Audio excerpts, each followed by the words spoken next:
আজকে আমাদের রেসিপি কাঁচা মাছের বাটি চচ্চড়ি। সহজ পদ্ধতিতে খুব তাড়াতাড়ি রান্না হবে।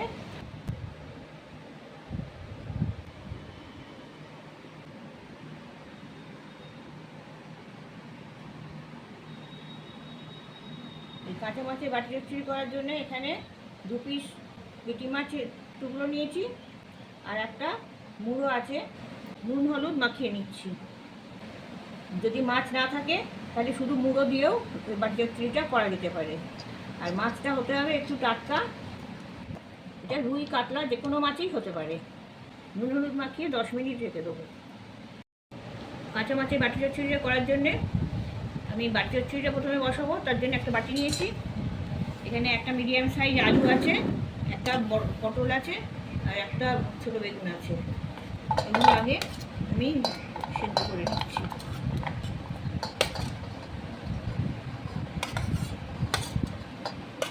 একসাথে দিয়ে দিলাম কাঁচা লঙ্কা দিচ্ছি 2টো ভেঙে, একটা গোটা দিয়ে দিচ্ছি, পরিমাণ মতো নুন দিয়ে দিচ্ছি, 1 চা চামচ হলুদ দিচ্ছি। এটা সেদ্ধ হবে তাই পরিমাণ মতো জলটা দিয়ে দিচ্ছি, সবজি সমান সমান জলটা দিচ্ছি। এগুলো সব একটু মিক্স করে দিলাম আগে। এবার সর্ষের তেল একটু দিয়ে দিচ্ছি। বাটি চচ্চড়িতে সর্ষের তেলটা একটু বেশিই দিতে হয়, আর এটা সর্ষের তেলেই ভালো হবে। এবার আমি এটা ওভেনে বসিয়ে দিচ্ছি। সবজিগুলো ফুটতে শুরু করেছে, আমি মাছগুলো দিয়ে দেবো। মাছগুলো আমার কাঁচাই আছে, এগুলো ভাজবো না। ভেতর দিকটা নিচের দিকে দিলাম যাতে ভেতরটা ভালোভাবে সেদ্ধ হয়, আর মাছগুলো পাশে পাশে দিয়ে দিচ্ছি, এগুলো সেদ্ধ হবে সাথেই।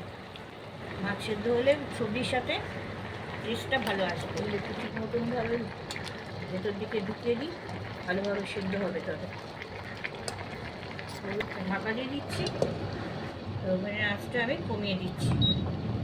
10 মিনিট আমি ঢাকা দিয়ে রেখে দিচ্ছি। 10 মিনিট পরে ঢাকনাটা খুলছি। এবার আমি দেখবো আমার সবজিগুলো বলেছে কিনা। মাছের মুড়োটা একটু উল্টে দিই, কারণ এই পিঠটা একটু হওয়া দরকার। মাছগুলো উল্টে দিয়েছি, আর সবজিটাও তলা থেকে নেড়ে দিয়েছি, তলাতে যাতে না ধরে যায় সেটা দেখতে হবে। এবার জলটা অনেক কমে গেছে, তো এবার দেখতে হবে যে তলাটা আমার যাতে না ধরে যায়। কারণ বাটি করে বসিয়েছি, বাটির তলাটা পাতলা, তাই বাটির তলাটা ধরে যাবার সম্ভাবনাটা বেশি। তাই আমাকে এবার বারবার একটু দেখে নিতে হবে তলাটা। আর ওভেনের আঁচটা আরও একটু কমিয়ে দেবো। এই সময় কিছু কাঁচা পেঁয়াজ আমি উপর থেকে দিয়ে দিচ্ছি, এতে টেস্টটা আরও ভালো হবে। যারা পেঁয়াজ খাবেন না তারা পেঁয়াজটা স্কিপ করতে পারেন, কোনো অসুবিধে নেই, টেস্টটা ঠিকই থাকবে। পেঁয়াজটা শেষকালে দিলাম, পেঁয়াজটা যাতে একবারে গলে না যায়, সেই জন্যে শেষকালে এটা দেওয়া হলো। এবার আমি এতে ঢাকা দিচ্ছি না, এমনি এই ফুটিয়ে জলটা কমিয়ে নেব।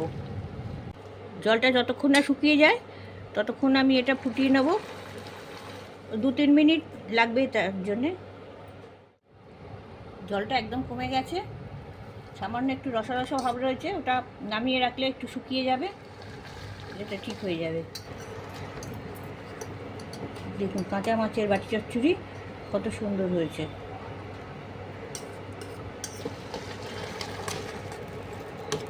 সামান্য জল আছে, ওটা শুকিয়ে যাবে।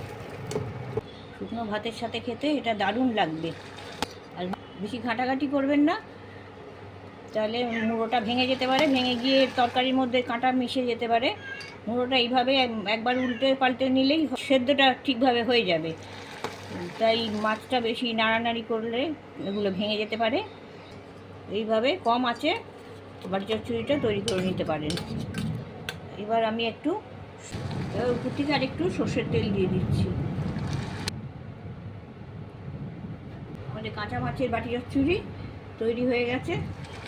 ভালো লাগলে এটা লাইক শেয়ার করবেন, যারা সাবস্ক্রাইব করেননি এখনও সাবস্ক্রাইব করে নেবেন।